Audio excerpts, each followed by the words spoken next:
कैसे हो प्यारे दोस्तों। आज का वीडियो लेकर आया हूँ कक्षा 6 के विद्यार्थियों के लिए। विषय है हिंदी, अध्याय है 3, चैप्टर नंबर 3। शीर्षक है नादान दोस्त। सारे प्रश्न उत्तर का वीडियो है ये, तो आइए देखिए। सबसे पहले है कहानी से। कहानी के अंदर जो प्रश्न हैं वो हैं, तो पहला प्रश्न है, अंडों के बारे में केशव और श्यामा के मन में किस तरह के सवाल उठते थे? वे आपस में ही सवाल जवाब करके अपने दिल को तसल्ली क्यों दे दिया करते थे?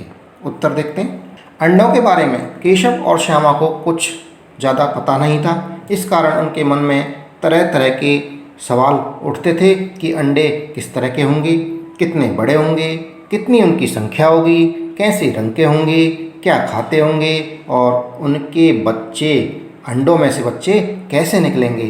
परंतु उनके इन सवालों का जवाब देने वाला कोई नहीं था। क्यों? क्योंकि अम्मा को अपने काम धंधों से फुर्सत नहीं थी और बाबूजी को पढ़ने लिखने से फुर्सत नहीं थी। इसलिए केशव और श्यामा आपस में ही सवाल जवाब करके अपने दिल को तसल्ली दिया करते थे। प्रश्न संख्या 2। केशव ने श्यामा से चीथड़े, टोकरी और दाना पानी मांगा कर कार्निस पर क्यों रखे थे? उत्तर, केशव और श्यामा को अंडों के बारे में बहुत जिज्ञासा थी कि अंडों में से निकलने वाले बच्चे क्या खाएंगे, कैसे पानी पिएंगे, उन्हें धूप भी लगती होगी। बच्चों की सुरक्षा प्रदान करने और उनके दाना पानी के इंतजाम के लिए केशव ने श्यामा से चीथड़े, टोकरी और दाना पानी मंगाकर कॉर्निश पर रखे थे। प्रश्न संख्या 3। केशव और श्यामा ने चिड़िया के अंडों की रक्षा की या नादानी? उत्तर, केशव और श्यामा ने चिड़िया के अंडों की रक्षा करके नादानी की थी, क्योंकि उन्होंने अज्ञानतावश चिड़िया के अंडों को धूप से बचाने और उनके खाने पीने का इंतजाम किया था तथा उन अंडों को छू भी लिया था। इसलिए चिड़िया ने उन अंडों को गंदे मानकर नीचे गिरा दिया था। अब है कहानी से आगे। इसका मतलब है कहानी के अंत में जो प्रश्न हैं वो हैं। तो पहला प्रश्न है, केशव और श्यामा ने अंडों के बारे में क्या क्या अनुमान लगाए? यदि तुम उस जगह होते तो क्या अनुमान लगाते और क्या करते?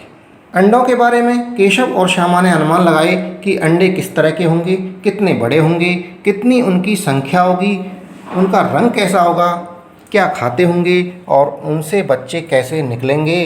बेचारी चिड़िया दाना पानी कहाँ से लाएगी? दाना पानी न मिलने से गरीब बच्चे चूँ चूँ करके भूख से मर जाएंगे। यदि हम उनकी जगह होते तो हो सकता है हम भी यही अनुमान लगाते, लेकिन हम उन अंडों की देखभाल अम्मा और बाबूजी या अन्य किसी बड़े से पूछकर ही करते। प्रश्न संख्या 2। माँ के सोते ही केशव और श्यामा दोपहर में बाहर क्यों निकल आए? माँ के पूछने पर भी दोनों में से किसी ने किवाड़ खोलकर दोपहर में बाहर निकलने का कारण क्यों नहीं बताया? उत्तर है, दोपहर के समय अम्मा अपने बच्चों को सुलाकर सोती थी, परंतु केशव और श्यामा को अंडों की हिफाजत करनी थी, उनके खाने, पानी तथा धूप का इंतजाम भी करना था। इस वजह से अम्मा के अच्छी तरह सो जाने के बाद केशव और श्यामा दोपहर में बाहर निकल आए। जब माँ ने उनसे बाहर निकलने का कारण पूछा तो अपनी पिटाई के डर से उन्होंने कोई कारण नहीं बताया और अपना कसूर मानकर चुप ही रहे। प्रश्न संख्या 3। प्रेमचंद ने इस कहानी का नाम नादान दोस्त रखा, तुम इसे क्या शीर्षक देना चाहोगे? उत्तर, इस कहानी के कई शीर्षक हो सकते हैं। अंडों के प्रति बच्चों का प्रेम, बच्चों की नादानी, नादान दोस्त और अंडे इत्यादि। अब प्रश्न है अनुमान और कल्पना के। इनके उत्तर अनुमान लगाकर और कल्पना के आधार पर देना है। तो पहला प्रश्न है, इस पाठ में गर्मी के दिनों की चर्चा है, अगर सर्दी या बरसात के दिन होते तो क्या क्या होता? अनुमान करो और अपने साथियों को सुनाओ। दोस्तों, इसमें अपनी कल्पना, अपनी अनुमान लगाकर इन प्रश्नों के उत्तर देने हैं। तो सभी बच्चों के प्रश्नों के उत्तर अलग अलग भी हो सकते हैं।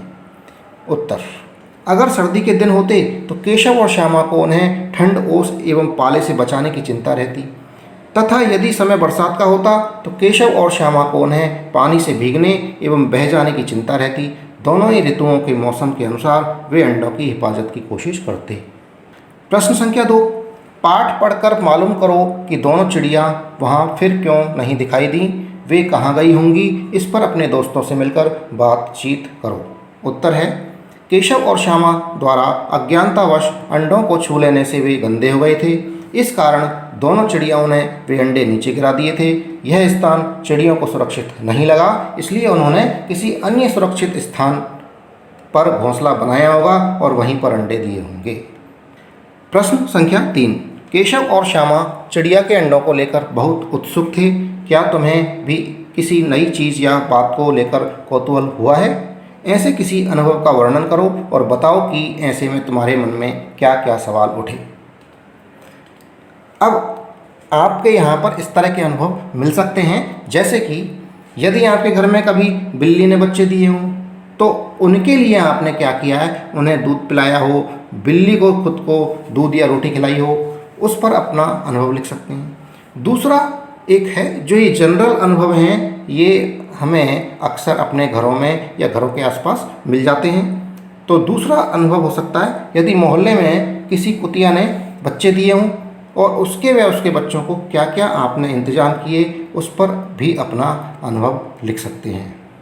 तीसरा है यदि कभी कोई पक्षी पतंग के मांझे से कटकर आपके मकान की छत पर घायल होकर गिरा हो तो उसकी आपने कैसे सहायता की, कैसा सेवा की, उस पर भी अपना अनुभव लिख सकते हैं। दोस्तों, इसी के साथ में ये वीडियो समाप्त हुआ। जो चैनल पर नए हैं वो चैनल को सब्सक्राइब ज़रूर कर लें। वीडियो पसंद आ रहा है तो वीडियो को लाइक ज़रूर करें। धन्यवाद।